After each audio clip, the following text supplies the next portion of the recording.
Bonjour à tous et bienvenue dans My Modern UI TV, votre web JT sur l'actualité de Microsoft et de ses produits. Nous sommes le jeudi 19 février 2015, peu d'actualité aujourd'hui, mais une actualité avec plein de chiffres, vous allez voir, c'est super. My Modern UI TV numéro 6, c'est dans 1% du temps de l'émission, c'est-à-dire maintenant.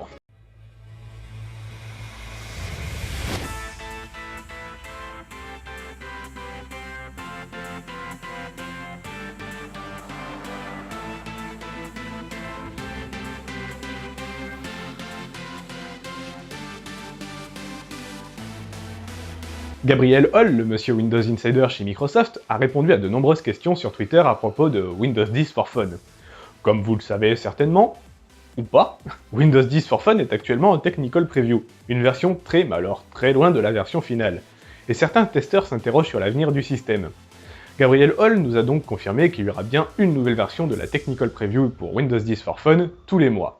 Il a également confirmé que les nouvelles tailles de tuiles sont expérimentales et sont donc encore en test, comme on vous l'avait dit dans le numéro d'hier. Il confirme également que les applications Windows Phone 7 ou plus tourneront sans aucun souci sur Windows 10 for Fun, c'est-à-dire les applications codées en Silverlight. Certaines personnes ont posé la question de la compatibilité de Windows 10 for Fun avec l'USB OTG, permettant de brancher une véritable clé USB sur son téléphone par exemple. Gabriel Hall a répondu qu'il n'avait pas d'informations à partager sur le sujet actuellement, mais qu'ils sont au courant que c'est une demande qui intéresse beaucoup de monde, dont moi. Et pour finir, Gabriel Hall précise de nouveau que la différence entre les deux programmes de preview. Il rappelle donc que Windows Insider est fait pour tester des versions encore en développement, alors que le programme Preview for Developers est fait pour obtenir des versions très proches de la version qui sera distribuée au grand public. Gabriel Hall finit par rappeler de ne pas tenter de forcer Windows 10 for Fun sur des téléphones non supportés pour le moment. Il aurait en effet de nombreux retours de personnes qui se seraient retrouvées avec un smartphone complètement bloqué. On retiendra surtout de ces annonces qu'à la mi-mars, on aura donc une nouvelle version, et donc sûrement de nouveaux téléphones supportés par le programme. Yes! Accrochez-vous, il va y en avoir des chiffres, parce que IDC, qui fait des études régulièrement sur le marché des smartphones, a décidé cette fois-ci de s'intéresser exclusivement au marché européen pour l'année 2014. D'après IDC, Samsung serait toujours en première position, mais avec un énorme recul de 12,5% par rapport à 2013, mais avec malgré tout 51 millions d'appareils livrés, soit 35% du marché. Pour Apple, l'iPhone 6 est passé par là, puisque la marque a vendu 5 millions d'appareils en plus, soit une augmentation de 14,9% pour un total de 30,9 millions d'iPhone livrés.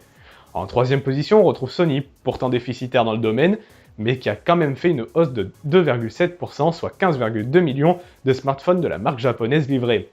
Le grand gagnant dans l'histoire, c'est Microsoft, avec une hausse de 31,6% pour 2014 par rapport à 2013, ce qui lui a permis d'écouler 10 millions de Lumia dans l'Europe. C'est la marque qui a le plus fort taux d'augmentation, mais qui est malgré tout seulement en quatrième position. En revanche, cette fois-ci, si on inclut la téléphonie dans sa globalité, soit Feature Phone plus Smartphone, Samsung est toujours en baisse, ainsi que Microsoft. Apple, Sony et LG restent en hausse. On notera que Sony passe en quatrième position dans la globalité de la téléphonie, et Microsoft reprend la troisième position. Et enfin, l'étude termine sur les parts de marché en Europe des différents systèmes mobiles. On trouve globalement Android, avec 71,2% de parts de marché sur 2014, soit une hausse de 0,4%. Suivi ensuite par la pomme, avec 21,2% de part de marché en 2014, soit une hausse de 1,6% par rapport à 2013. Puis Windows Phone, avec une part de marché de 6,8% en Europe pour 2014, soit une hausse de 0,8%. BlackBerry continue lui à sombrer avec une baisse de 2,7%, le faisant tomber à 0,7% de part de marché pour 2014. Nous attendons en tout cas impatiemment le Mobile World Congress pour voir les évolutions de tous ces constructeurs. L'éditeur Wargaming.net continue sa conquête des consoles en proposant prochainement la sortie de World of Tanks sur Xbox One. Particularité toutefois, les mêmes serveurs seront accessibles aux joueurs Xbox One comme 360, permettant de jouer ensemble sur des consoles de génération différentes. De plus, les deux versions évolueront en même temps. On note également que les comptes créés sur Xbox 360 fonctionnent sur la Xbox One. L'éditeur a donc pensé à tout pour ne pas perdre les adeptes de son jeu. En revanche, hormis un trailer, aucune date de sortie n'est encore annoncée. C'est encore via des tweets de Mr. Gabol, et je crois que je vais le dire souvent son nom pendant de nombreux mois encore, qu'on apprend que Windows 10 Technical Preview dans sa build actuelle, la 9926, a reçu aujourd'hui 3 mises à jour. Une de ces 3 mises à jour concerne une correction sur la sécurité d'Internet Explorer, tandis que 2 autres sont également des mises à jour correctrices mais plus intéressantes pour préparer la prochaine build. Bref, donc bientôt une nouvelle build, et comment on dit déjà? Ah oui, vivement. C'est la fin de ce 6ème numéro, et on revient comme d'habitude demain sans faute et sans news à chiffres si possible, même si ce sont des chiffres positifs.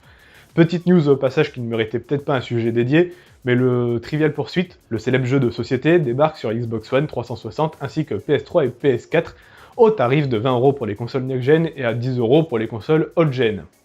Tadam, tadam, tadam, le rituel est là. Si vous souhaitez, comme d'habitude, retrouver le reste de l'actualité de Microsoft minute par minute et le tout pour pas un sou, voici toujours les quelques sites références. Et si vous souhaitez retrouver l'essentiel de l'actualité sous forme de débat, rendez-vous sur lifestyle.fr pour un podcast audio bimensuel dont le numéro enregistré avant-hier soir est en ligne depuis hier soir.